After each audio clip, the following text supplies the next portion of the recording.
दूसरे से बीवियां मिलती जाती हैं। अजीब रवायत नकल की गई है, कहते हैं कि सारी अमानतें वापस की जाने लगी।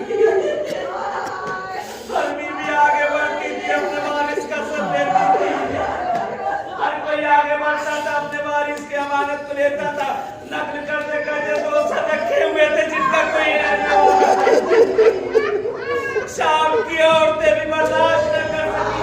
इतने हसीन चेहरे थे, इतने खूबसूरत, अरे कैसे लगता है इनकी माँ भी न रही। कहते ज़ैनब तड़प गई, ज़ैनब तड़प गई।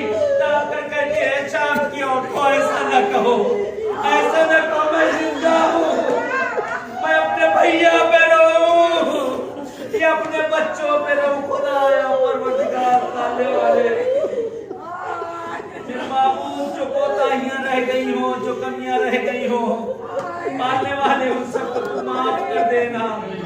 हे मामूद, तुझे वास्ता देते हैं इस बीवी का, तुझे वास्ता देते हैं इन मकामात का। बहुत से हमारे दरमियान बैठे खुदाया, इन जगहों से भी अगर खाली चले गए तो कहाँ जाएंगे? तू बेहतर जानता है, तू बेहतर समझता है परवरदिगार। हम सबकी जो शरई हालत है उसे इनायत कर दे।